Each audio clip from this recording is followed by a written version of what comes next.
No, van entrando en clase. Bueno, último tema que vimos en clase el lunes pasado. Estábamos viendo acerca de la comunicación verbal y no verbal. ¿Se acuerdan? Bueno, ¿qué comunico? ¿Cómo comunico? ¿A quién comunico? ¿A dónde comunico? ¿Sí? ¿Qué tipo de comunicación es cuando comunico? Si es verbal, que es hablada, si es visual, etcétera, etcétera. Justo el otro día me estaban preguntando si la comunicación escrita es una comunicación verbal. ¿Sí? Es un tema que no lo desarrollé ni nada porque primero y principal, cuando preparé la clase no me fijé justamente en el concepto ese porque al ser una clase dirigida a director técnico, estamos estudiando por dirección técnica, creía que no veía el caso, pero viendo los compañeros en marcar ese detalle de que la comunicación escrita es una comunicación verbal, ¿sí? Que no todo lo verbal es oral, como decía, creo que fue también Bayalian, pero sí todo lo oral es verbal, ¿sí? Bueno, estuvimos viendo esos tipos de comunicaciones y ahora les voy a mostrar porque también quedó en el tintero de si habíamos visto comunicación visual. Lo habíamos visto en la clase anterior, no la de pasada, la del 11, sino la del 4 de mayo, creo que fue. Ahora les voy a compartir pantalla y ahí lo mostramos. Yo no me acordaba, pero ya habíamos visto comunicación visual también. ¿Tenés pantalla completa? Ok. Ok. Ahora está comunicación visual, estamos por acá. Bueno, habíamos visto también lo que es demostración visual. ¿Sí? Cuando uno se comunica con los jugadores puede hacerlo, comunicar ideas a través de soportes visuales como una tablet, como una pizarra táctica. Ahora la tengo acá, la dejé en el auto. Con dibujitos, ¿sí? Bueno, la diferencia es que cuando vos escribís en un papel entre una comunicación visual, que es verbal, es que si vos escribís un texto es verbal y cuando vos escribís dibujitos es visual, demostración visual, aunque siempre es visual porque vos estás mirando, estás leyendo lo que está escrito en un papelito. Sí, podés hacerlo a través de videos, etcétera. Bueno, eso es un tipo de comunicación, la demostración visual, que vos comunicás a los jugadores a través de distintos elementos como soportes visuales, pizarra, tablet, videos, bueno, celular, un papelito, un escrito, etcétera. Bueno, eso para recordar y para remarcar que el otro día justo me preguntaron por demostración visual, yo pensé que lo íbamos a dar después, pero lo habíamos dado dos clases anteriores. Bueno, vamos a lo que es tema de hoy. Bueno, si quieren repasar algo con lo último que vimos los tipos de gestos voluntarios e involuntarios, comunicación práctica, vimos también cómo comunicar al jugador más lejano, ¿sí? Le transmitimos al jugador más cercano para que le lleve la información al que está más lejos, el más cercano a nosotros como técnico, y que lo vaya pasando de boca a boca. La otra forma es también a través de un papelito, con un dibujo o con papel escrito, ¿sí? Y ahí le estás mostrando, bueno, está dando alguna indicación para que lleve a cabo dentro del partido. Hemos dicho también que está comprobado científicamente que el jugador, y esto es una realidad porque lo vivo cada partido, el jugador, una vez está en juego la pelota, no te interpreta, es decir, no te escucha. Si vos no le diste unas indicaciones previo a lo que es el partido, después cuando estés en el campo de juego le querés modificar algo, no te entiende. No te escucha, ¿por qué? Porque está concentrado en el juego. No es por falta de interés, falta de respeto, ni nada por el estilo. Simplemente por el hecho de que una vez que está en juego el balón, vos le das una indicación al jugador que está atento a una jugada, no te va a prestar atención porque está atento a la jugada. No es por desinterés, ni por falta de respeto, sino simplemente porque está concentrado en el juego. ¿Sí? Cuando dar indicaciones al jugador, cuando hay un parate, por ejemplo, un saque de arco, lo llamás o al que está más cercano le decís algo porque está esperando que saque el arco. Cuando saca un lateral, llamás a alguno o al mismo que va a sacar el lateral, le das alguna indicación que ahí sí te va a prestar atención. O cuando van a tomar agua, pero no en pleno juego. ¿Sí? Le puedes dar una indicación muy directa, por ejemplo, despejala, y el jugador te va a interpretar al toque que tiene gente encima. Eso sí, entre compañeros identifica, ¿por qué? Porque está atento a eso. Pero cuando vos le das una indicación al jugador que no, en ese momento que no es breve, ni precisa, ni concisa, se marea el jugador. ¿Sí? O no te pone atención por el hecho de que está concentrado en el juego. Pero si vos le das palabras clave, como por ejemplo, que ahora lo vamos a ver, los tipos de palabras clave que podemos emplear en el juego, le decís cuidado, te llegan, despejala, saltá, vas solo. Todas esas palabras, el jugador te la interpreta en el momento y resuelve acorde a lo que te está diciendo. Pero si vos te está diciendo alguna frase o algún concepto específico, no lo va a llevar a cabo, muy pocas veces lo lleva a cabo, casi nunca, porque no te va a estar enfocado en lo que le decís, sino que va a estar enfocado en lo que es el juego. Y me pasa a diario en los partidos, en los entrenamientos, también hay un estudio, no es que me pasa a mí solo, le pasa a todo el técnico, hay un estudio que justamente Diego el otro día hizo hincapié en ese estudio, que está comprobado científicamente que el jugador en pleno juego no te entiende por un montón de factores. O no te pone atención o no lleva a cabo lo que vos le pedís por un montón de factores. Está concentrado en el juego, es el principal. Después el barullo que hay en todo el entorno, ¿sí? Que no lo deja tampoco recepcionar el mensaje y hacer un feedback, ¿sí? Dar una devolución. No lo deja interpretar ese mensaje, el juego mismo, el juego y el entorno del juego. Bueno, vimos también, bueno, recién veíamos que uno de los métodos de comunicación cuando está el juego lejano sale un papelito con un dibujo o con algún concepto escrito. Y terminamos el otro día presentando, bueno, este tema, cómo mejorar la comunicación no verbal. ¿Se acuerdan? ¿Se acuerdan? ¿No están ahí? Sí, sí. Perfecto. Bueno, establecer mecanismos de señales. ¿Cuáles son los mecanismos de señales que tiene que establecer el director técnico para que el jugador interprete eso? Que tiene que ser así, rápido, es decir, hacerle señas al jugador que lo hayas trabajado en la semana para que te interprete. A ver qué tipo de mecanismo. ¿Alguien puede decirme algo? Bueno, vimos lo que son los gestos voluntarios y gestos involuntarios. Gestos corporales, ¿sí? O mecanismos de señales, señas. Por ejemplo, lo que vos trabajás en la semana, haces señas a los jugadores, lo tenés que llevar a cabo en el partido. Si vos haces señas distintas a lo que trabajaste en la semana, el jugador te va a interpretar. Por ejemplo, en pelota parada, cuando vas a hacer una jugada de estrategia. Por ejemplo, nosotros tenemos un corner que son tres tipos de corner, decimos uno, mostramos el dedo así, uno, dos, mostramos dos y tres, los tres tipos de corner. ¿Saben? Todo el mundo sabe que son preparados, pero no saben lo que vamos a hacer. Y eso lo trabajas en la semana. Ahora, si vos le decís al jugador, hacer corner uno y nunca lo trabajaste, vas a generar una traba en la comunicación. En cambio, si vos lo trabajaste en la semana y decís corner uno, o le enseñás al jugador cuando tiene el corner que haga el uno, sabe que tiene que ser el uno, sabe cuál es, todos saben cuál es el uno porque ya lo trabajaste en la semana. Ese es un tipo de mecanismo de señales, ¿sí? Por ejemplo, otro mecanismo de señal cuando vos decís a los jugadores, trabajás en la semana para que tengan la pelota en la tenencia, y decir que tengan calma, paciencia, que no rifen la pelota, que no se desesperen a la hora o precipiten a la hora de tomar la decisión de dar un paso a un compañero, sino que piensen antes para resolver cuando tengan la pelota en los pies. Entonces le podés hacer un mecanismo de señas, calma, calma, ¿sí? Cuando tiene la pelota, el jugador va a interpretar. Cuando le haces así, que piense, ¿sí? Que tenga calma para poder decidir bien, ¿sí? Porque el nerviosismo bloquea y hace que el jugador no resuelva bien. Bueno, los gestos que se hacen en un entrenamiento que sean los mismos que se hagan en un partido. Estos gestos no se van a interpretar mal si lo has trabajado antes. En cambio, si no lo trabajaste, va a ser una traba en la comunicación, va a ser una barrera. Implementando bien las señales se ahorra tiempo en comunicar, ¿sí? Por ejemplo, vos querés formar una barrera de 4 jugadores, obviamente que eso ya está preestablecido, ya está hablado, pero por ejemplo, cuando tenés un tiro libre cerca del área, en contra, el arquero siempre pide 5 jugadores. Y vos como técnico ves que ellos meten, en vez de 7 jugadores, meten 8 y vamos a necesitar un jugador más de la barrera para que vaya a la marca, porque vamos a suponer que es en 3 cuartos de cancha el tiro libre, ¿sí? Entonces, en vez de meter 5, perdón, pensando que le va a pegar al arco, le metés 4 y lo mandás a una marcada. Entonces, ¿qué haces? Barrera, le haces esta seña, como una barrera, como la misma barrera que baja el tren, le haces esta seña y marcas 4. ¿Sí? 4 jugadores en la barrera. O podés marcarle 2 en la barrera. ¿Sí? A mí me pasa mucho cuando hay tiro libre laterales, que el arquero me pide que vayan 2 jugadores, y yo les pido que no vaya ninguno. ¿Por qué? Porque el peligro está dentro del área. Sí, uno cerca por si la juegan corta. Entonces, si está en la otra punta, le hace así. Una seña es no. Barrera, no. Que no querés jugadores. O poner 1 en la barrera, 1 solamente. Cuando pones 1 o 2 jugadores en la barrera, cuando crees que la barrera puede hacer su trabajo interceptando el centro que vaya a tirar al área. Entonces ahí pones, yo he puesto partidos que estábamos ganando 1-0 sobre el final, hemos cometido faltas laterales y hemos puesto 1 o 2 jugadores en la barrera, que justamente le decíamos que cuando antes ejecutamos de vuelta al árbitro, que se adelanten un poquito y que cuando toque el silbato vayan, salten y se adelanten. ¿Sí? Es decir, una vez que toque el silbato vos te puedes adelantar, no antes. Entonces nos sirvió mucho de que se adelantaban y pegaban la pelota en la barrera y podíamos hacer contragolpe, tener la pelota, etcétera. ¿Sí? Ese trabajo lo suelen hacer en la barrera. Pero cuando vos necesitas gente dentro del área, porque viene mucha gente a cabecear, dejás uno cerca ahí por si la juegan corta y el resto los mandás a cabecear.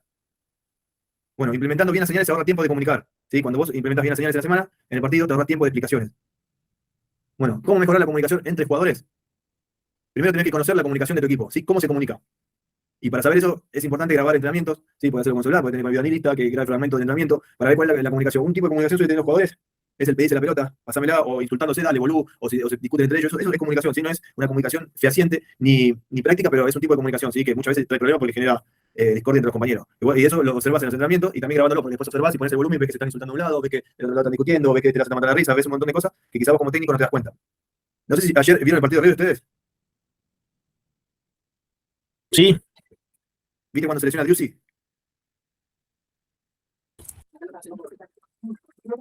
¿Te acordás cuando se lesiona a Driussi? sí lo vi. Se entrecorta acá. Ah, ok. Bueno, cuando se lesiona a Driussi, el Chacho Coudet no se enteró que se estaba lesionado. Tuvieron que venir a decirle del banco suplente que Driussi pedía cambio. Y él estaba mirando otro sector del campo de juego y por eso no se dio cuenta de lo que había pasado del otro lado. Por eso es fundamental grabar los entrenamientos. Este es un caso de partido, ¿no? Grabar los partidos y también tener gente que esté atento, sí, a todo. Es decir, vos estás atento a un lado, un sector del juego, capaz que la pelota está del otro lado, vos estás mirando la defensa si está ordenada y salió bien del fondo. O estás mirando al arquero, o estás mirando otra cosa, sí, dentro del juego. Y hay cosas que no te das cuenta. A mí me pasó el año pasado en un partido que del otro lado sabía que, bueno, como que se tira al piso un jugador del rival, ¿sí? Estamos jugando en Chivilcoy contra Colón. Y a mí me da el sol en la cara. Yo no lo veía, están todos gritando que paren. Bueno, los jugadores, el técnico de ellos. Se agarra, se me acerca, me dice, decile al árbitro o a tu jugador que la tiren afuera. Y yo le digo, no, el árbitro se tiene que poner el juego. Digo, ¿qué pasó? No es que un jugador tirado encima que la cancha tenía tierra y pato, y cuando pasaban los jugadores por ahí se levantaban por ellos, no se veía nada. Y me da el sol en la cara y no me da cuenta, no veía nada. ¿Sí? Eso después lo vi en la jugada en el video y desde arriba se ve una cosa y de abajo no te das cuenta, no te enterás. Entonces, por eso es bueno grabar entrenamiento, grabar partidos. Yo en entrenamiento, por ejemplo, me doy cuenta cuando el jugador está a media máquina. ¿Sí? Si no me doy cuenta en entrenamiento, me agarro cuando veo los videos, identifico quiénes están al 100%, quiénes están a media máquina, quiénes pueden ser que están lesionados, que también dicen que no lo están porque quieren seguir entrenando y llegar a ese puesto. Entonces, para conocer a tu equipo, primero tenés que observarlo y grabar los entrenamientos lo posible en la medida que puedas y mirarlo, ¿sí? Para saber cómo se comunica también tu equipo. ¿Quién quiere decir algo? Ahí vi que hay un micrófono, escuché que hay un micrófono abierto. ¿Cómo? ¿Quién habla? Bueno, seguimos. Compartir los aspectos claves de la comunicación con el equipo. ¿Cuáles eran los aspectos claves? ¿Recuerdan?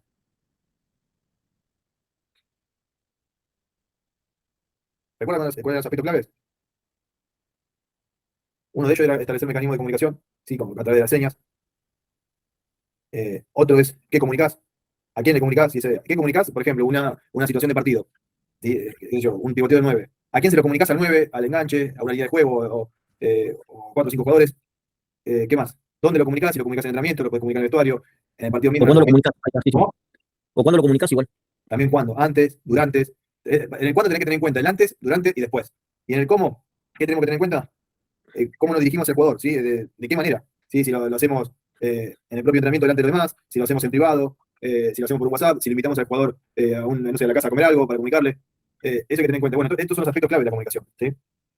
Bueno, y obviamente que como técnico hay que ser humilde y saber escuchar. ¿Qué pasa si nosotros estamos dando un trabajo o una estrategia de juego y no sale bien y viene un jugador que me dice o que nos dice, che, ¿sabes que nosotros hacíamos esto, no sé, en Villa Fiorito, por ejemplo, en Real Madrid, no sé donde quiera? Hacíamos este trabajo, ¿qué hacemos como técnico? ¿Lo escuchamos? O nos imponemos y decimos, no, vamos a hacer lo que yo quiero, lo que a mí me parece, lo que tenemos trabajado. ¿Qué hacemos como técnico? Hay que me puede decir, cuando vos estás dando una estrategia, ¿sí? Estás trabajándola y no sale, después viene otro jugador y te dice, che, mirá, si no te parece que hagamos esta, que nosotros hacíamos esto, no sé, en el Barcelona, en Real Madrid, en Boca, en River, donde sea, y nos salía bien, vos como técnico, ¿qué haces? ¿Escuchás y haces caso a lo que te dice o te imponés con tus ideas que tenés acerca de la estrategia, hacer lo que vos tenés planeado? ¿Qué hacemos como técnico? ¿A ver qué me puede decir? Sí, le podría escuchar y probar también. supongo yo, porque todo lo que sea para el bien del equipo se puede probar. Muy bien. Exactamente. Ese es el kit de la cuestión. Ser humilde como Yo técnico opino lo mismo, el tener buena comunicación con los jugadores, como decía vos antes. para que se acerque. A mí el año pasado me pasó que estábamos haciendo, justo viene el caso, viene a colaciones con lo que estamos hablando. Estamos trabajando en estrategia, habíamos trabajado 3 estrategias en la semana de tiro libre, ¿sí? Y había un chico que venía de jugar de otra categoría más alta y me dice, che, mirá que el año pasado hicimos esto. Y le digo, bueno, vamos a hacerlo. El chico está estudiando licencia pro ahora, ¿sí? Es jugador profesional. Estuvo jugando con nosotros, ahora está jugando en la Ferrer. Y le digo, dale, buenísimo, vamos a hacerlo. Entonces me explicó cómo era para trabajarlo. Y bueno, lo juntamos a los jugadores que iban a participar justo en esa estrategia y le hicimos, nos salió bien. Sí, una estrategia más que te queda en el tintero para poder trabajar. Y trabajamos 3 más esa. No hicimos gol con esa, pero generamos situaciones de gol. Sí, incluso el chico este que en el club anterior que. No, no está en la Ferrer, está en italiano, estaba en la Ferrer antes, sí, en la Metro. Ahora está en italiano. Y en el club anterior lo habían practicado, salió, pero no hicieron el gol. Es una jugada muy difícil, pero está muy buena si tenés los intérpretes del juego que sepan ejecutar bien la acción técnica, sí, el pase y el remate, sobre todo. Y nada, lo practicamos varias veces y el partido salió, pero no fue gol. Por eso es importante escuchar las opiniones de los jugadores. Cuando alguien te viene con una idea distinta, o de otro club, o de otra cosa, vos como técnico tenés que ser humilde para escuchar y no morir en la tuya, porque eso puede ayudarte a mejorar. Y no es un síntoma de debilidad, es un síntoma de fortaleza. El saber escuchar, el ser humilde, no es debilidad, es fortaleza, porque vos estás prestando atención lo que otros están diciéndote. La Biblia dice que la multitud de consejos está en la victoria. Entonces ser inteligente. Solo como técnico debemos ser inteligentes y saber escuchar. En cambio, si somos necios, somos tercos y no escuchamos, no, porque acá se hace lo que yo digo y no quiero que me digan las cosas, ahí estamos demostrando debilidad, porque esa misma terquedad te lleva al fracaso. Este es un tema también que lo vamos a ver en edición de jugador y equipo de licencia pro. Si no, estaría el orgullo, ¿no? ¿Cómo? Estaría el orgullo ahí, si no. Exactamente, es una característica de una persona orgullosa. El orgullo es una característica de una persona egoísta, ya de por sí. Egoísta y que soberbio, que quiere saberla toda, y eso es lo que te lleva al fracaso, a la perdición. En cambio, si vos sos inteligente, escuchás a los demás, estás demostrando fortaleza porque estás escuchando para incorporar conocimiento para mejorar el equipo. Entonces, eso te hace mejorar. ¿Sí? Entonces te fortalece más deportivamente. Y bueno, y fijar objetivos de mejora. Una vez que conoces la comunicación del equipo, observar, grabar los entrenamientos, compartir los aspectos clave de la comunicación con el equipo, escuchar sus opiniones y fijar objetivos de mejora. Si vemos que hay jugadores, a mí me pasó hace poco, digo, comento esto porque lo vivo, ¿sí? Todos los días entrenamos y tengo estos casos y bueno, lo resuelvo de esta forma. Sí, a mí me pasó que, bueno, ahora se me fue un jugador, en la forma de comunicarse con su compañera, de compañeros no era la adecuada. Había un jugador que lo tenía de hijo prácticamente. Y yo lo escuché un par de veces, después grabamos, bueno, en un partido amistoso, lo veo al lateral nuestro, enfadado e insultando. Y lo corté, le dije, ¿qué pasa? Y nada, no voy a decir nada, y resulta ser que el otro jugador nuestro, compañero, lo estaba castigando, sí, lo estaba como, a ver, después de haber cometido él un error, por no haberle dado el pase, lo empezó a insultar, de dale, boludo, ¿por qué no me la pasaste? Se empezaron a discutir y se generó un mal clima. Después, cada vez que uno tenía la pelota, no se la daba al otro y el otro tampoco. Y bueno, lo cortamos en el entretiempo, después me fijé el partido, el chico no me quería decir para no mandar al frente, yo más o menos sabía. Entonces me fijé en el video y vi que era el 5. Es más, al 5 ya tenía también otros entrenamientos que discutía con otros jugadores que lo acordé. Entonces lo hablé aparte, lo llamé y le dije que tenés que cortar con esa forma de comunicarte porque se te va a hacer difícil la continuidad en el juego, seguir jugando, le digo. Y vos sabés bien que si vos no cambias esa actitud, no vas a jugar. El banco educa. No, sí, lo voy a entender. El chico lo entendió todo, después se fue. Sí, a las 12 o 3 semanas se fue a otro club porque le ofreció mucha plata. Y bueno, pero se mejoró la comunicación. ¿Por qué? Porque bueno, uno lo observa, como vemos acá que hizo observar, y también se grabó un partido, en el cual vimos que se comunica de una manera un poquito milico, ¿viste? Como los milicos, ¿viste? Así medios argentones. Así se comunica el pibe. Bueno, y tratamos de mejorar y se fue con eso el pibe. Ahora no sé cómo estará allá, porque es nuevo. Él cuando vino era calladito. Este año empezó a hablar mucho porque ganó protagonismo, empezó a jugar titular, anduvo muy bien, entonces como que se sintió protagonista, entonces como que cuando el jugador se siente protagonista se cree con derechos a decir lo que se le dé la gana en la forma en que sabe comunicarse, que en este caso no era una buena forma de comunicarse. Y bueno, entonces, ¿qué objetivo de mejora podés fijar acá? Es que el jugador en los próximos partidos no discuta con sus compañeros, que le dé el pase con los que discutió, que haya unidad dentro del equipo. Entonces eso vos lo vas grabando, lo vas observando y ves que hay mejores. Si no hay mejores, tenés que cortarlo. El banco educa. ¿Comentarios?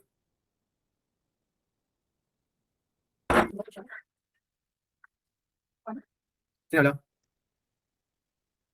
Bueno, acá más de lo mismo que veníamos hablando, identificar las situaciones a mejorar, analizar las situaciones concretas en las que queremos mejorar la comunicación. También puede ser comunicación nuestra, nos comunicamos mal con los jugadores, muchas veces con el afán de ganar, y vemos que el jugador no está rindiendo de lo que uno espera. Tenemos varias formas de comunicarnos, alentándolo, gritándole, hablándole bien, ¿sí? Y la forma peor para comunicarse con el jugador en medio del nerviosismo es gritarle o hablarle mal. Entonces, tenemos que analizar cómo estamos llevando al jugador. ¿Por qué no responde ante los estímulos que le estamos dando? Justamente porque hay trabas en la comunicación. Si vemos que nosotros le estamos diciendo, dale, pedazo de, no sé, como hace muchos técnicos, que te insultan, el jugador se va a bloquear, se va a poner más nervioso y no va a cumplir las expectativas que uno tiene como jugador. Porque pasa eso, a mí como jugador me pasaba, he tenido técnicos que insultaban, se comunicaban de mala manera, uno como jugador dentro suyo le da mucha bronca, le devuelve los mismos insultos al técnico, pero por dentro, lo procesa por dentro. Pero después el rendimiento, eso se transfiere, ¿sí? El maltrato del técnico con los jugadores. Y pasa mucho, ¿sí? Hay muchos jugadores que se ven limitados por la forma que tiene el técnico de dirigirse hacia ellos. Por eso hay equipos que se arman, y ahí les voy a contar un caso. Para ser campeón, traen un tremendo equipo, jugadores de primer nivel, y terminan fracasando porque justamente el técnico no sabe comunicarse con ellos. Sí, satura a sus jugadores, hay maltrato, hay trabas en la comunicación, hay barreras, y eso uno, si es inteligente, tiene que hacer autocrítica y fijarse porque no se está comunicando bien. Por lo general, cuando no se dan los resultados, porque el equipo rival jugó mejor, pero vamos a jugó mejor, hubo influencia de parte del arbitraje, y cuando es en igualdad de condiciones y no se te dan los resultados porque no hay unidad en el equipo, hay una mala comunicación entre cuerpo técnico y jugadores, y eso te lleva al fracaso, ¿sí? Te crea una dinámica de grupo que ya lo vimos, ¿sí? Puede ser que la dinámica de grupo es cuando los jugadores están pensando en intereses personales y no en el bien común o en los objetivos del equipo, por lo cual los lleva a tomar decisiones egoístas dentro del campo de juego, a discutir, a no matarse por su compañero, a dividir el equipo en sí. Y una dinámica de equipo es cuando el equipo está unido, se matan los unos por los otros, hay buena comunicación entre cuerpo técnico y jugadores y entre jugadores entre sí. Por eso hay que identificar las situaciones a mejorar, porque si pasa algo de esto es porque el técnico no está trabajando bien. Bueno, ¿qué más? Decidir palabras claves conocidas y entendidas por todos. A ver, ¿qué me puedes decir? Palabras claves que podemos trabajarla y decirlas en el mismo partido. Dani, nosotros, bueno, cuando estamos con la cañola, ponerle poner un tiro libre en contra, ¿Sí? en la defensa, el central se encargaba de gritar, poníamos un nombre o un apodo para salir, ¿viste? En ese caso, ponerle, decíamos, uno gritaba polaco, y entonces cuando gritaba polaco, salíamos todos, ¿viste? Para que queden todos enganchados. Bien. Con esa frase jugamos a los digamos. La ley de los hay que fue implementada por Menotti. Bueno, muy buena esa, ¿eh? Bien. Bueno, una palabra clave también para los jugadores a la hora de ir a una pelota dividida de juego aéreo, en vez de decir voy, puede decir su nombre. Voy a cabecear, digo Daniel, y todo el mundo sabe que voy yo. Si digo Carlito, todo el mundo sabe que voy Carlito. También eso se trabaja en la semana. Y es muy común, y en tanto en fútbol profesional como en amateur en profesional, que los jugadores dicen voy. El arquero dice voy o mía. Y eso es como pedirla. El árbitro puede interpretar como que la estás pidiendo y te puede llegar a molestar. ¿Sí? Pero no lo hacen. Por lo general no lo suelen hacer porque es muy común eso. Pero una forma buena de comunicarse con tu compañero cuando vas a una pelota dividida es decir el nombre. No decir voy. Porque vos, si vos decís voy, puede estar el rival también diciendo voy. Y bueno, y eso es una palabra clave, sí decir el nombre. También, como decía vos, decir un nombre para que salga del fondo. Y después, bueno, comunicarse con los jugadores de parte del cuerpo técnico con palabras que, por ejemplo, o entre jugadores que digan cuidado, solo, que son palabras universales que sirven para comunicarse dentro de la cancha. O te llegan, tira larga, corta, juega cortito. Todas esas palabras, el jugador te las interpreta bien y rápido, y no como cuando vos estás queriendo decir alguna idea o un concepto que ahí no te va a interpretar en pleno juego. En cambio, esas palabras no saturan al juego, entonces no lo bloquean y te interpretan bien. Muchas veces interpretan bien, hay veces que no. Capaz que le decís solo y el hecho de que le haya dicho solo, le haya gritado, devuelve prioridad porque tiene miedo de girar o se asustó. Puede pasar. Hay mucho miedo dentro del fútbol. Los jugadores, la mayor parte de los jugadores, el 70%, antes del partido tienen miedo, porque le va a salir mal las cosas, piensan mal, ¿sí? Y dentro del partido muchas veces también en situaciones críticas de juego decís, tenés que dar vuelta a un resultado, o tenés que mantener un resultado. El jugador tiene miedo, ¿sí? El 70% de los jugadores tiene miedo, y el 30% no. Entonces, a ese miedo lo cambias con una buena comunicación, ¿sí? Dándole confianza a los jugadores, acercándote, etcétera, alentándolo. Bueno, es fundamental trabajar las palabras claves para mejorar la comunicación. Estimular, reforzar que se utilice la comunicación, corregir el uso incorrecto o el no uso de las palabras claves. Empezar por ejercicios sencillos y trabajar la toma de conciencia de que esas palabras clave te pueden llegar a tener éxito en el partido. ¿Sí? ¿Qué uso incorrecto puede darse de una palabra clave? O esa que o dejala, o es mía, es tuya. Bien. O le decís solo y capaz que le están marcando tres. O le decís cuidado y está solo. ¿Sí? Eh, o le decís cambiala y vos querés que juegue cortita y después le decís no, ¿para qué la cambiás? Hay que saber en el momento, porque muchas veces la situación de juego es tan rápido que a veces decimos cualquier cosa. No es mi caso, ¿no? Pero es tan rápida la situación de juego que querés decir algo y ya pasó la jugada y ya no sirve lo que querías decir para la siguiente acción de juego. Entonces hay que tener conciencia de eso. Por eso hay que decir palabras cortitas, que no sean más de, o frases cortitas, ¿sí? Que no tengan más de 2 o 3 palabras, para que el jugador interprete rápido. ¿Por qué? Porque está con las revoluciones a mil, pensando en el juego y no en las indicaciones. Entonces necesito un estímulo de comunicación que no sature, que sea breve, preciso y conciso. Bueno, después de todo esto, cuando identificamos, observamos la forma de comunicarse del equipo, evaluamos, bueno, que corregimos, evaluamos la mejora de comunicación, si dio resultado o no. Y bueno, lo mismo que anteriormente habíamos dicho cuando observamos, ¿sí? Que podemos grabar los entrenamientos y partidos y poner en común la información con el equipo, es decir, mejoramos en esto, felicitarlo por la mejora, ¿sí? Que es un equipo que no grita, que no es parullero, que no discute entre sí, que se hablan bien, que se alientan, porque la comunicación es fundamental para que el equipo pueda trabajar en la unidad, ¿sí? Y la unidad y la buena comunicación te llevan al éxito del equipo. Bueno, analizar las mejoras y las dificultades con el equipo, ¿sí? Vos podés hacerlo con el cuerpo técnico y con los jugadores, en qué debe mejorar en cuanto a la comunicación. Bueno, ¿preguntas? ¿Comentario?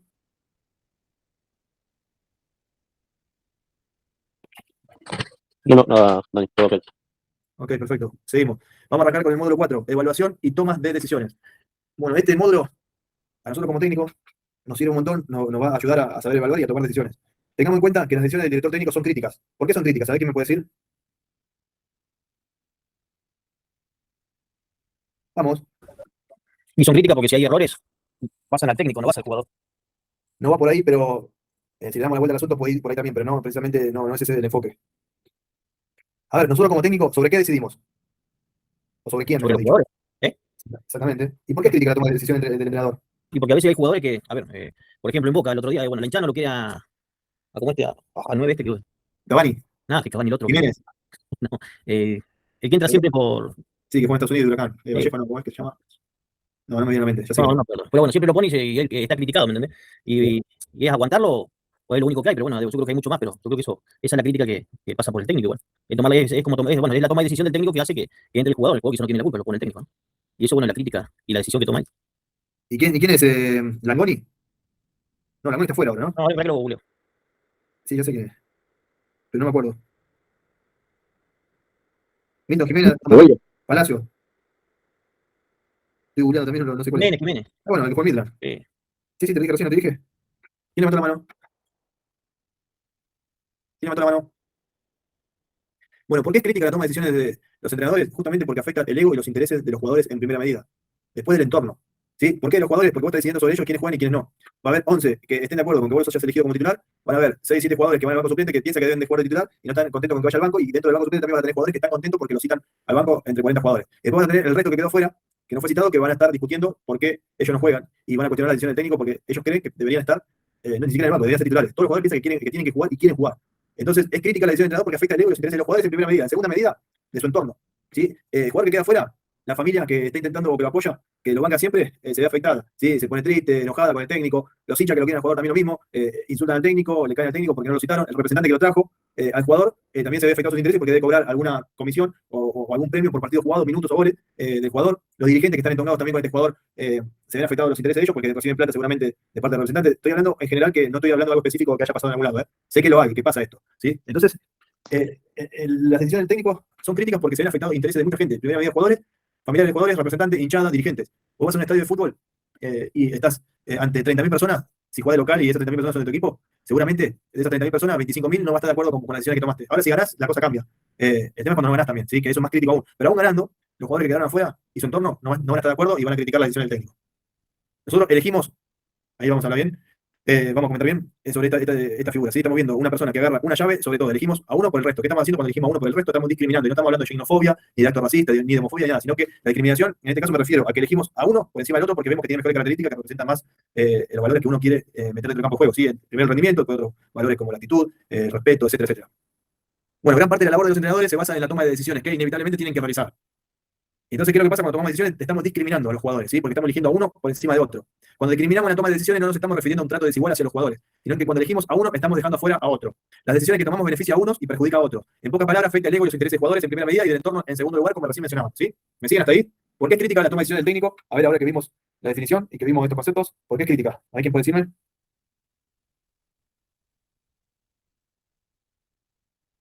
Y porque, hola, ¿qué tal? Porque ser el máximo responsable de todas las decisiones es lo que tienen que aceptar y acatar todos, les guste o no les guste a cada uno. Exactamente. ¿Sí? Vos estás diciendo a una persona que quiere jugar y le estás diciendo que no va a jugar. Y estás eligiendo a otra persona que quiere jugar y le estás diciendo que sí. Esa persona está contenta, pero la otra no. Ese es el principal problema y por eso es crítica la toma de decisión del técnico. Porque para ser director técnico, miren que no es lo mismo jugar al fútbol, patear la pelota. Por eso muchos jugadores de elite fracasan como técnico cuando se lanzan de técnico, porque no tienen la personalidad suficiente para tomar decisiones, ¿sí? Porque ven mucho el amiguismo, después cuando vos metes mucho amiguismo o estás muy entongado porque todo el entorno que te lleva al fútbol, cuando vas de director técnico te lleva también a lo mismo, decía, hablar con un representante, traer jugadores de este, del otro, y después cuando vos querés formar un equipo y hacerlo ganador, no te sale porque tomás malas decisiones. ¿Por qué? Porque estás eligiendo a los que te trajeron y no estás eligiendo a los mejores. Y eso a la larga, o más corto plazo que mediano y largo, pero vamos a poner a lo largo, te termina pasando factura, ¿sí? Y pasa mucho en técnicos que después, tienen mala racha, dirigen por la espalda que tuvieron como jugador, empiezan con una mala racha, siguen con otra mala racha, siguen así, dirigen 2 o 3 años y después no dirigen más. ¿Sí? Fíjense lo que le pasó a Ruggeri, entre otros técnicos, y hay otros que van a seguir cayendo, ¿sí? Por tomar malas decisiones, por no poner jugadores que realmente tienen que jugar y poner a los que les traen, los que están entongados, los que están con representantes, etcétera. ¿Sí? Entonces, es muy difícil ser director técnico porque está decidiendo sobre personas de que van a jugar o no van a jugar y ellos lo que aman es jugar al fútbol. Y uno tiene, como director técnico, tiene que ser objetivo, no subjetivo a la hora de tomar decisiones. Por más que te diga, quizás en alguna otra casa le han dicho que no, que las decisiones de técnicos son subjetivas, mentira, no son subjetivas. Pueden sonar subjetivas, pero tienen que ser objetivas, verdaderamente objetivas, para hacer bien las cosas y ser transparente. Porque si vos cuando sos subjetivo, tenés que meter al que mejor estás y metés al hijo del presidente, metés al hijo de tu hijo, podés meter a uno que te trajeron los representantes, uno que te puso plata, eso está siendo subjetivo. Pero vos tenés que ser como técnico objetivo. ¿Qué es objetivo?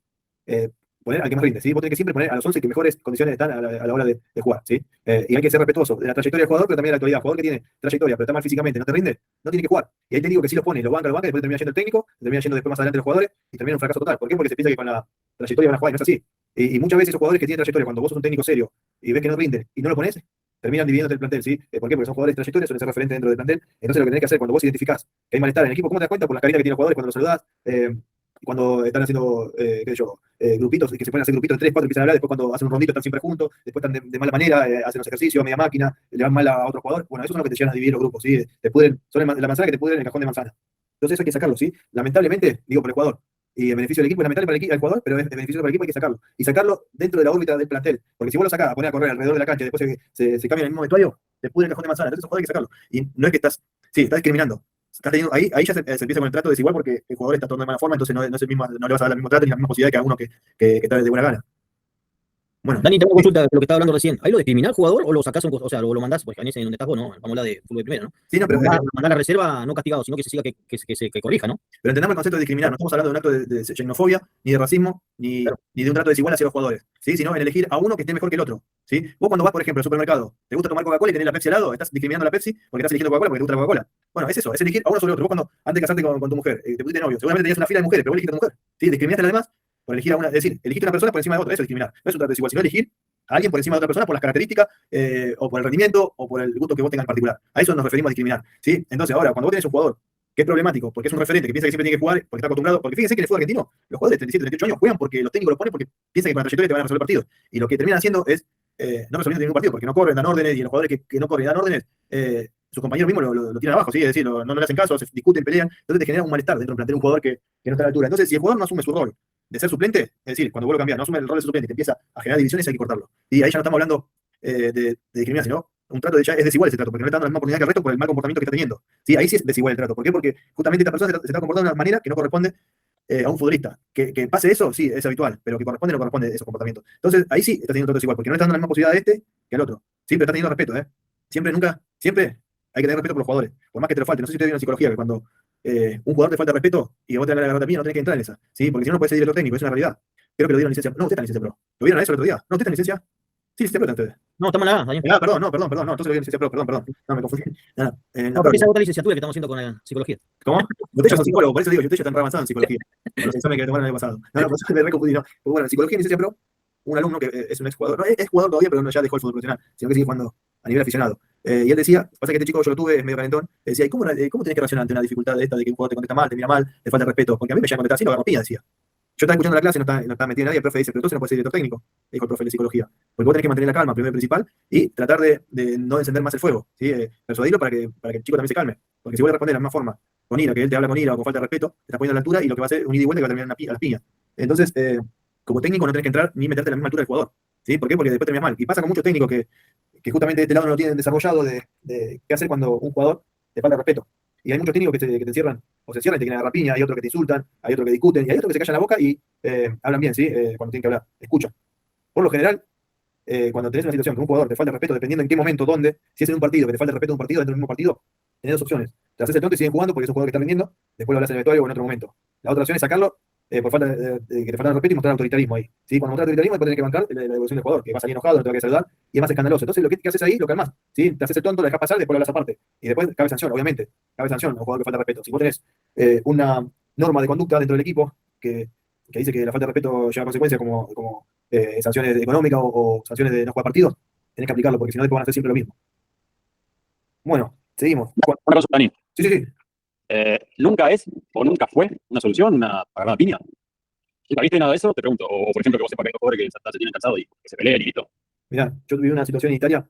En la semana tenía un compañero que no era de ahí, de esa zona italiana del sur, de Sicilia. Los sicilianos son complicados, ¿sí? Es como, a ver, qué sé yo, son pendencieros, ¿viste? Tienen fama de ser mafiosos. Y en la semana había tenido una semana complicada el pibe porque se había discutido y casi agarrado piña con otro compañero. ¿Sí? Tuve varias situaciones de esas, pero lo que te voy a contar nunca lo vi. Entonces jugamos el fin de semana, un domingo, y había un clima re hostil. Y justo enfrentamos a otro argentino que está jugando al equipo rival y me dice en el partido, me dice, che, ¿por qué ese clima tan hostil? Discuten entre ustedes, de la gente chiflando. Y bueno, después de que me hice esa jugada, a este pibe que estaba jugando de central, le agarran la camiseta, el rival, el 9 creo que fue, en el córner, y le rompió la camiseta acá. Y el tipo se agarró, se enojó, y no sé si se acuerdan ustedes cuando Vivas agarró, se rompió la camiseta, se abrió así. ¿Se acuerdan ustedes? Sí.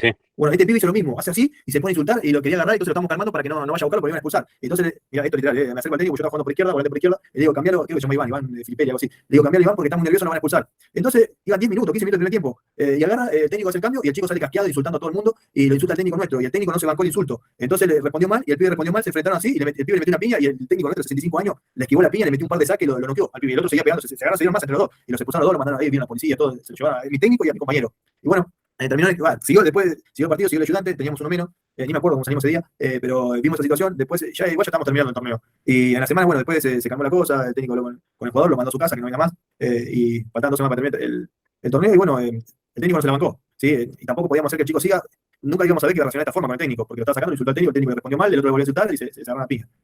Y bueno, esa situación lo viví en Italia, pasa que era un equipo muy homogéneo, heterogéneo, que había de varios lados, ¿sí? Había brasileños, yo era el único argentino, había italianos del norte, del sur y se matan entre el norte y sur, sí se llevan re mal. Y también después de un partido, también en el entretiempo, uno de los que estaba jugando de 5 nuestro le reclamó una jugada brasileño que jugaba de enganche después discutieron en el entretiempo y bueno, se pusieron a gritar, qué sé yo, el otro se le hizo el malo, el italiano al brasileño agarró, porque tenía justo el palo de escoba ahí al costado, le tiró con todo, y después se levantó y le metió una patada en el pecho. Pero literal, así, y el otro se comió los mocos porque el brasileño también era medio grandote. Y nada, después salimos a la cancha como si nada, eso fue anterior a la pelea esta que te digo que tuvo el técnico con mi compañero.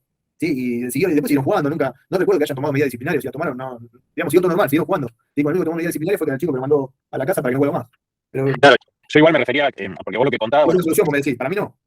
no, lo que pasa es que justo los ejemplos que me das es como que, a ver, no me los imaginaba cuando te pregunté desde ese lado, porque ahí terminaron perdiendo porque tenían un expulsado más el técnico, o sea, y encima el espectáculo que daba, que eso no, ni me lo imaginaba de ese lado, sino que me lo imaginaba en un entrenamiento donde bueno, el mundo tiene la bola por el piso, y capaz Sí, que sí. decís, bueno, listo, mira, esto es así, dale, ¿te querés sacar la calentura? Nos vamos a sacar la calentura, esto queda acá, y a partir de mañana seguimos entrenando, hoy termina el entrenamiento acá, nos agarramos piña, por ejemplo, ¿no? Sí, sí. Y mañana entrenamos como si nada, y listo, Eh, desahogate, algo así me lo imaginaba. Mirá, nunca agarrarse a piña es una solución. Porque dice, no, después queda todo ahí, eso es una mentira. Porque dice, no, después queda en la cancha, discutimos el técnico, pero en la cancha es mentira. Es mentira. Los que jugamos al fútbol sabemos que si un jugador vino, me metió un codazo en el medio de la cancha y me dejó la cara así, y después viene a pedir disculpas, yo lo que voy a hacer, si no lo puedo agarrar en ese mismo partido, espero el siguiente partido y voy a lo parto en medio. Y eso es verdad, eso siempre fue así entre jugadores. Entonces, es mentira que en la cancha. Vos lo que tenés que hacer, en lo posible, a ver, si queda todo correctamente, como técnico, tenés que decirle al jugador que vaya y hable con el rival o con su compañero, más aún todavía, para que se solucione. Porque lo que queda en la cancha, si no te desquitaste, no va a quedar en la cancha, va a seguir la próxima. Pero si vos hablaste, pediste perdón, y fueron sinceros los dos, porque disculpa es una cosa, no, disculpa, che, te la mano y ya está. Che, sabés que me equivoqué, perdón, ahí no fue sin querer. Ahí lo acepta el jugador, pero una disculpa, viste, después que en la cancha es mentira, es mentira. Lo mismo pasa con el técnico, viste, que cuando vos discutís con un jugador y no lo hablaste, después no arreglaste la situación, vas a buscar la vuelta para que pase algo y lo limpies. O capaz que tomás decisiones directamente sin decirle nada al jugador y no lo citás,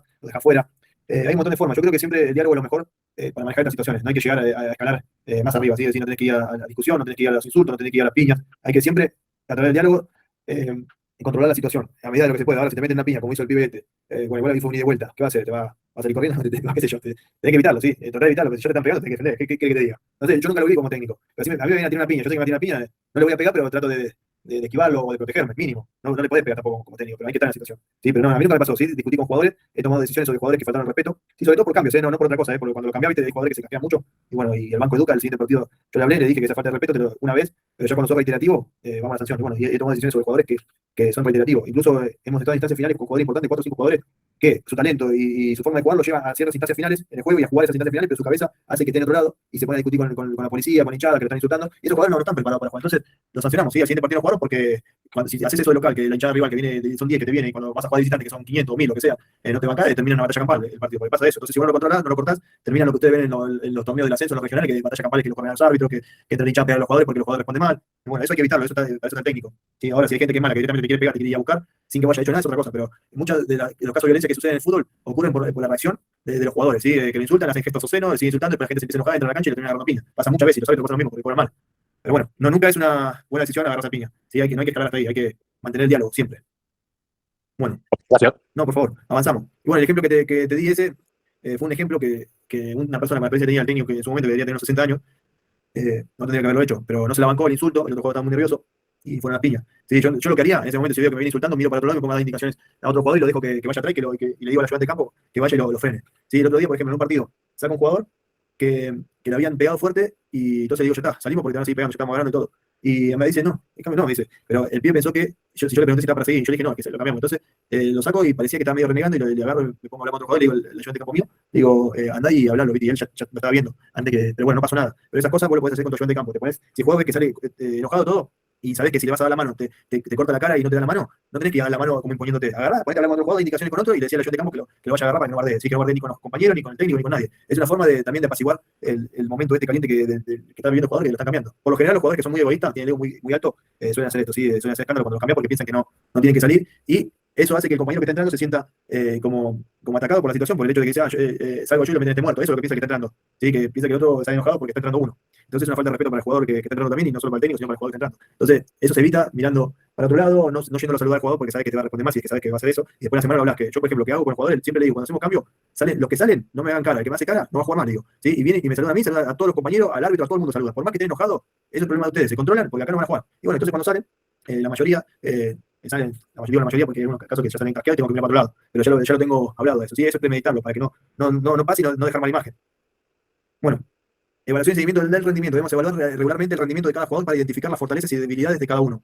En base a esta evaluación, el entrenador debe realizar ajustes en el plan de entrenamiento para mejorar el rendimiento de los deportistas. ¿Sí? La toma de decisiones, que uno que recién decía que es crítica, la toma de decisiones se genera a través de la evaluación y seguimiento del rendimiento. Vos tomás decisiones con el jugador que pensás que está en óptimas condiciones para jugar. ¿Sí? Lo elegís a ese por encima del que está en menos condiciones. Bueno, ¿qué evaluamos? Aspectos individuales, La técnica, ¿sí? Dominio del balón, soltura técnica, variedad de gestos técnicos, velocidad de ejecución, juego con ambos pies, pases y controles, con precisión, dribbling, 1 versus 1, remate, cabeceo, entrada. A ver, esto es línea general para todos los puestos. Después específicamente evaluás otra cosa por cada puesto, ¿no? El estado físico, características antropométricas, ¿qué es eso? La altura, el peso, la estructura corporal, condición física, si tiene fuerza explosiva, si es rápido, si tiene resistencia, movilidad, etc. Táctica, si entiende el juego, comprende el juego, sentido de ubicación, habilidad para decidir la jugada apropiada, juega y hace jugar a los demás. Lo táctico es fundamental saber si se ubica bien, si tiene sentido de ubicación, porque hay jugadores que son muy desordenados, lo pones en 3 y terminan jugando de 8, nada que ver. Entonces, vos evaluás, obviamente que lo corregís si tiene este desfasaje. Pero si vos tenés dos tipos de jugadores, uno que es desordenado y otro ordenado, y técnicamente y físicamente son más o menos parecidos, le vas a enseñar, obviamente, a ubicarse, pero vas a elegir al que ya tiene un hábito de jugar en su posición, ¿sí? Otro de los aspectos individuales que evaluamos, y con esto ya vamos terminando, este de dos páginas más ya terminamos. La personalidad, la motivación, placer de jugar y entrenarse, ¿sí? Si el chico viene siempre porque le gusta, ama lo que hace, si está dispuesto a rendir, demuestra lo que sabe, espíritu de lucha, capacidad de liderazgo, mentalidad ganadora, inteligencia, creatividad, capacidad de aprender, etc. Todo esto se evalúa a la hora de tomar decisiones. Y el entorno, esto es fundamental. Es fundamental porque el entorno influye mucho en el resultado y ahora voy a dar un ejemplo. Perdón. La familia, cómo está compuesta, con quién vive, pareja, amigos, la escuela, todos ellos, ¿lo ayudan a vivir como un futbolista profesional? Eso se evalúa. Si vos tenés un jugador que te llega tarde porque la novia lo que tiene, te llega tarde porque tuvo problemas familiares, se agarraron a tiros con los vecinos. Yo tengo jugadores así. El otro día me llegó tarde un pibe porque le hicieron un allanamiento en la casa. No quiero entrar en detalle con esto. Y después siguió viniendo porque justo hablamos. Y nada, y el chico no lo llevaron detenido, lo llevaron al hermano porque había llegado tarde. Y cuando llega el entrenamiento, le están allanando la casa. ¿Sí? No sabía nada de eso. No es que llegó tarde por el allanamiento, perdón, me expresé mal. Sino que llegó tarde y estábamos entrenando. Después dejó la llave en la mochila de otro jugador nuestro, se llevó la llave de este jugador, no podía arrancar el auto. Y eso lo salvó y no preso. Al hermano lo llevaban preso. Y él no está preso por esto. Y hicieron un allanamiento que nada que ver, sí, que se equivocaron, pero ahora el hermano va a salir estos días. Bueno, entonces, a ver, el entorno familiar. Esto le influyó mucho al jugador, ¿sí? En el rendimiento, bueno, el otro día llegaba bajoneado, bien igual el entrenamiento, pero está ahí, no está rindiendo de la misma forma. Entonces, el entorno familiar te ayuda a ser un futbolista profesional. Carlos Tevez, ¿qué hizo Macri cuando lo sube a Carlos Tevez primero? Le compró una casa y lo sacó del Fuerte Apache, porque el entorno no le ayudaba, los amigos, la familia, la pareja, todo eso no le ayudaba a vivir como futbolista profesional. Entonces lo sacó. Entonces hay que tener en cuenta esto, el entorno familiar, pareja, amigo, el barrio, la escuela, si lo ayudan a vivir como un futbolista, ¿sí? Y sobre eso podemos tomar decisiones también, porque si es un jugador que tiene un entorno sano y estamos decidiendo entre uno y otro que tiene un entorno que no es sano, en igualdad de condiciones decidir sobre el que tiene entorno sano, porque sabés que no te va a fallar, es decir, que está preparado por esto, el otro está con la cabeza en otra cosa. Bueno, con el aspecto colectivo ya terminamos. ¿Alguien quiere hacer un comentario con respecto a los aspectos individuales que evaluamos y tomamos decisiones sobre ello? Profe, a mí se me cortó los primeros, anoté el 3, 4, 5, me faltó el 1, 2. A ver. Técnica, el 1. Si quieres una captura. Ahí está, ya está. Listo, perfecto. ¿Qué más evaluamos a la hora de tomar decisiones? Aspecto colectivo. Evaluamos el comportamiento del equipo en las distintas fases del juego, del modelo de juego. ¿Cuáles son las fases del modelo de juego? Fase defensiva, fase ofensiva, transiciones y acción a balón parado o pelota parada, ¿sí? ABP o PP. Bueno, dejamos acá. Después vamos a ver lo que es la secretaría técnica dentro de lo que es dirección de jugadores y equipo, que este es un tema también fundamental porque no todos los clubes tienen secretaría técnica, no todos los clubes, bueno, en Argentina ningún club es una sociedad anónima deportiva, vamos a ver los tipos de gestiones que nos podemos llegar a encontrar en un club de fútbol, ¿sí? Y cómo manejamos sobre ello. Bueno, ¿quedó alguna duda o algún comentario que quieran hacer con respecto a lo que vimos en clase? Diego, levantó la mano. ¿Quién? ¿Apareció Diego? ¿Dónde está? ¿Para qué dentro? ¿Qué pasó? Sí, aquí estoy pasando ahorita, pero aquí estoy. Aquí estoy, Dani. Sí, ¿Sabes qué? En ocasiones no pongo el video porque fíjate que la otra vez me paró un policía y me vio que estaba aquí en el chat y me dijo que no podía ver el video porque manejaba. Y bueno, ya, estoy respetando un poquito la ley, pero sí puedo hablar por audio, entonces no hay ningún problema. Oye, Dani, te iba a decir una cosa. Fíjate que eso de que te agarran a piñas, te agarran a madrazos, como se dice, en ocasiones no tiene por qué entrar la policía. Entonces, es lo que me causa un poco de extrañamiento porque en México y aquí en Estados Unidos, si hay una madriza dentro de un juego o de un entrenamiento, no tiene por qué entrar la policía. Al menos de que haya lesiones que puedan atentar contra la vida de alguien, pero No. en Argentina la policía entra cuando hay una madriza. No, pero estoy hablando de Italia. Yo cuando estaba jugando en Italia, tenía un compañero que Italia, ok. Pero vos tenés en cuenta que la policía en los partidos oficiales lo tenés en el banco alrededor del banco suplente, lo tenés en la tribuna, lo tenés en el vestuario de árbitro, en la entrada, tenés policía por todos lados. Y cuando hay disturbio, para la protección tanto de jugadores como cuerpo técnico y árbitros, intervienen los policías, ¿sí? Y en esa vez intervinieron, lo llevaron al vestuario. Y bueno, lo dejaron al pibe en el vestuario y al técnico lo mandaron a la tribuna. Con policía, ¿sí? Para que no se sigan agarrando piña. Se separó en el momento, sí, se separó el partido, no sé, 7, 8 minutos, habría estado parado. Y justo está la policía, porque los policías están al lado del banco, ¿sí? Están ahí, bueno, intervinieron. Pero bueno, eso es lo que hizo en Italia. En Italia viví cosas que no viví ni siquiera en Argentina. En un partido que jugamos, el último partido del torneo, ya estábamos clasificados para el playoff, jugamos contra un equipo que era el clásico nuestro, Matera se llamaba, o se llama, no sé si existió, pero no seguí más, y estaban peleando el descenso, tenían que ganar para esa falta de descenso. Estamos en la charla táctica, en la semana no se dijo nada, y el técnico empezó a decir que ellos tenían que ganar, que nosotros no teníamos, digamos, por qué hacerlo, porque ya estamos clasificados, no nos afectaba de nada, 3 puntos más, 3 puntos menos, tampoco me iban a pasar. Y que tenía que armar el equipo de siempre, pero pidió que vayamos para atrás, el técnico mismo nuestro, porque decía que el equipo se quedaba en la categoría, el año siguiente iban a armarse como para subir, y iban a pagar muy bien, entonces seguramente iba a llevar a jugar nuestro. No quiso entrar por ese lado. Bueno, jugamos el partido. El primer tiempo íbamos mandando 1-0, ellos cada vez que agarramos la pelota nos decían, dámela. A mí me decía, yo nunca fui para atrás, ¿no? Y mis compañeros brasileños tampoco, pero el arquero nuestro, el 5 y el 9 y el capitán, para atrás fueron. Y cada vez que agarraban, proyectaban el ataque, me gritaba el capitán de ellos, me apuraba diciendo que me iba a partir las piernas, que si no se la daba, yo no le pasé cabida. Y en el entretiempo me voy al vestuario, está la policía ahí al borde del vestuario, ellos discutiendo, y me agarran, me empujan así con todo por atrás y me tiran contra la pared. Sí, dos jugadores, el capitán y otro va a decir, la pelota me la tenés que dar a mí, me decía, porque te voy a romper la pierna, te vamos a dar. Y yo miro a la policía, miro el árbitro, no hacen nada, ¿viste? Y agarra justo el técnico nuestro, agarra y nos meten en el vestuario. Entramos al segundo tiempo a jugarlo, ya era alevoso que Ramos vuelve abajo del arco, el gol que hicimos, le hicimos el penal, y nada, digamos 1-0, nos ponemos 2-0 arriba, y faltando 15 minutos el técnico empieza a hacer cambio, pone juveniles, ¿sí? Saca a brasileño, me saca a mí, saca a otro más, y nada, y perdimos 3-2 sobre el final. Sí, es malo, mis compañeros se dejaron hacer los goles. Bueno, esas cosas acá no las viví, acá hoy en día están las apuestas, a eso ya existía ya. Yo tenía compañeros que habían sido suspendidos por no sé cuántos años creo que era en su momento y por apuestas jugaban en primera división y tuvieron que bajar de categoría porque tuvieron metido en las apuestas. Sí, pero qué sé yo, ese partido fue el único que sospeché de que, bueno, sospeché no, ya estaba arreglado entre el técnico, el capitán nuestro y un par de jugadores más y se perdió 3-2 y se fueron al descenso, después ningún jugador nuestro fue para allá, todo mentira. Yo creo que habrán cobrado plata por haber perdido, sí, por haber ido para atrás el arquero nuestro, el 9, el 5, el capitán. Bueno, esas cosas le viene en Italia y eso de agarrarse a piña también, y cosas medidas que acá no sucede. Y bueno, eso de agarrarse a piña fue allá también, eso del técnico con el jugador, también ahí mismo, ese mismo plantel, sí, ese mismo año fue.